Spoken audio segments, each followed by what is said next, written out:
Jessica is a very special lady.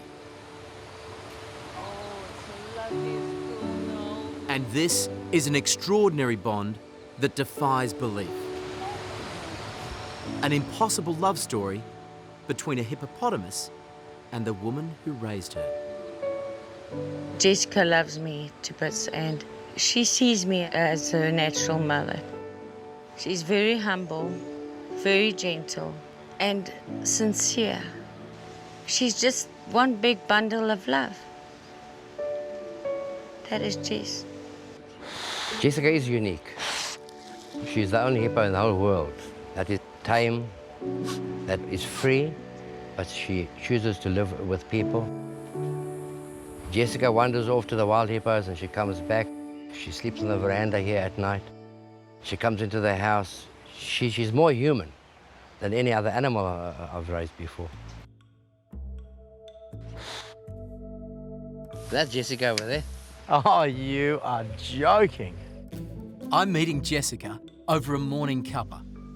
Weak black tea with a few spoonfuls of sugar. Look at her, she's beautiful. This is Jess. Hi. Yes, this is Jamie, man. Hi, You feed. Jess. She See? is incredible. Yeah. Her nose is like rubber. I can't believe the noises coming out of this. She's just enormous. That's the amount of air she swallows. You will see her floating just now. Is that right? And then she's got to burp from front and behind to deflate a bit. As a matter of fact, give her a quick kiss. Okay, okay. Give her a quick kissy.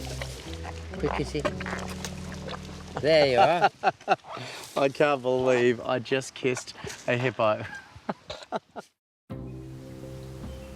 Tony lives on the edge of the Kruger National Park in South Africa.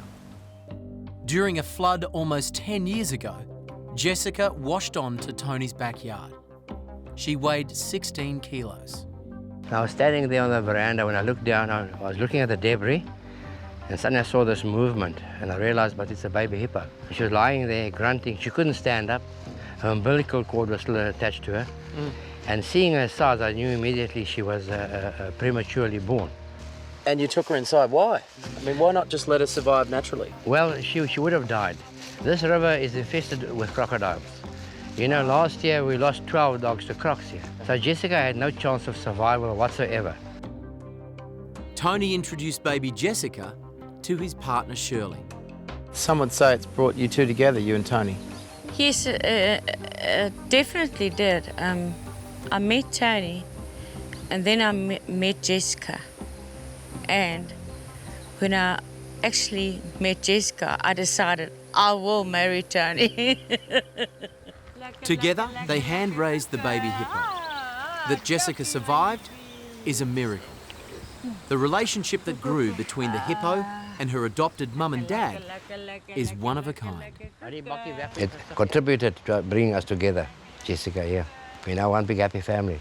All you do is you come down, you touch her nose, and just place it in there. I'll tell you what, it's very surreal. It's almost like feeding a dinosaur. Well, we feed her about 80 kilograms a day. 80 kilograms a day. That's it. That's more than me every day. And more of you out every day at the back as well. Jessica's jaws are terrifying. The tusks are like razor-sharp daggers. Well, with a mouth that big, you definitely don't want to get your arm caught. The reason hand-feeding a hippo is so bizarre, so surreal, is that in Africa, hippos kill more people than any other wild animal. This enormous bottom jaw with the tusks protruding from it is what does all the damage. The way these tusks come up and grind on the top ones, it keeps these razor sharp. It's a killing machine. These two were taken from a wounded hippo that attacked and killed a man. Africa's big five: lion, water buffalo, leopard, elephant, and rhino, all attack people.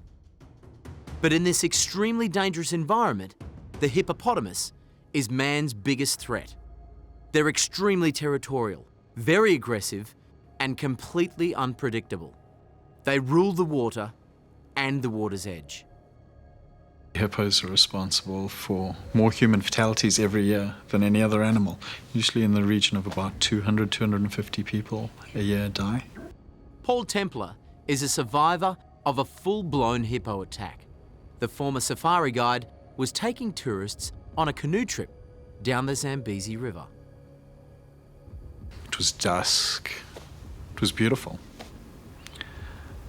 And I saw the monster kind of charging in towards me, his mouth wide open as he zeroed in before scoring a direct hit. His huge tusks tearing through my torso as he drove into my body. At one point, he kind of hurled me up into the air, and I did this crazy sort of half twist before falling back into his mouth. When he caught me, he bit down so hard that I thought for sure he was going to chomp me in half. I just remember watching my blood mingle with the water and wondering which would happen first, if I'd bleed to death or if I'd drown. Critically wounded, Paul was dragged to safety by one of his companions. He'd been bitten 38 times. Doctors amputated Paul's left arm. He now wears a prosthetic limb. My experience is it's a wild animal. I certainly wouldn't let my nearest or dearest go anywhere near there.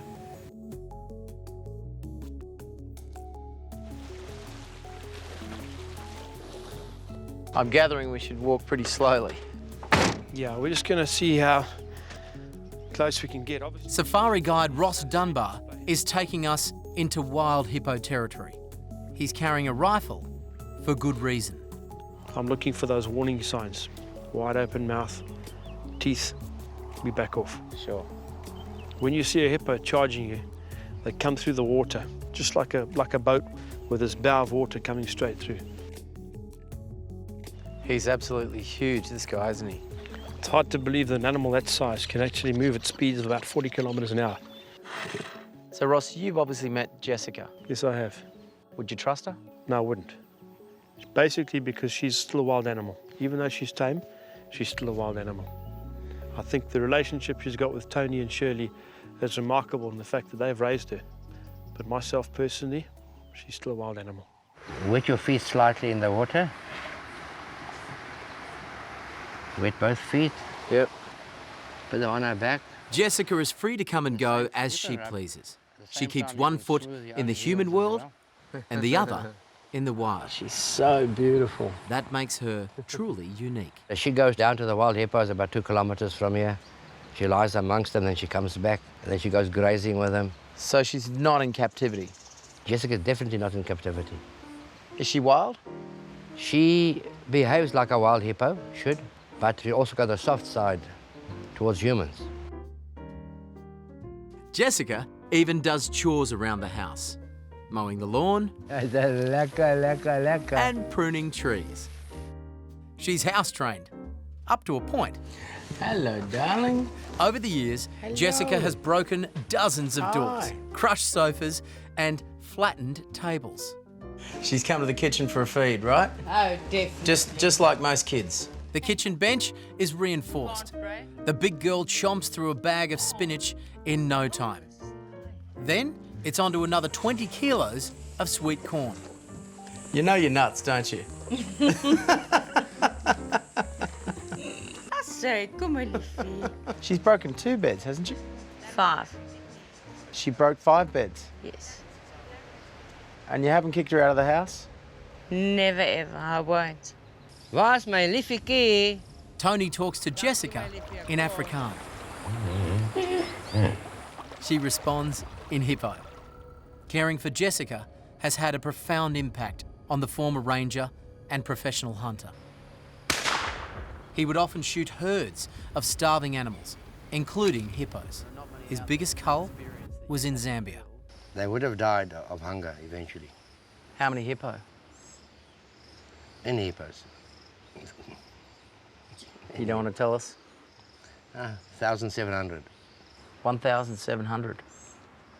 Tony used to do, as a game ranger, culling. And after Jessica, he could never ever do it again. She taught him much better values in life. He is a changed man, most definitely. There are changes ahead for Jessica too. She's now old enough to mate with a wild hippo. a baby is possible by the end of the year. I'll be here. I'll be with her, whether it's day or night, in the bush or in the river. I'm going to stand behind her and I'm going to catch that calf. You'll be a grandpa. I'll be a grandpa, yes.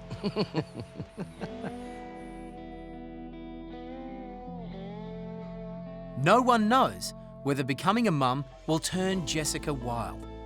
Even now, we're warned to be cautious if she moves too close. And I'm getting a little too close, I think. Wild animals, can they be domesticated? Sure, for a while.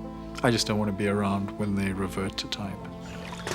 I just wonder what happens next. It's cute whilst it's little, and I sure hope it works out. But I'd just be a little concerned about what happens next. If I swim with Jess, I'm safe from the crocs. Because if there's a croc close to me, she'll kill.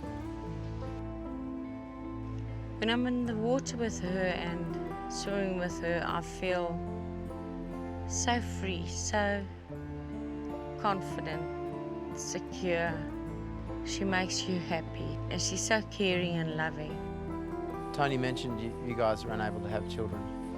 Yes, I can't have children at all. So is Jessica your daughter? Jessica is my daughter. I don't see Jessica as a hippopotamus. I see her as my child, my baby girl. Jessica is most certainly an angel.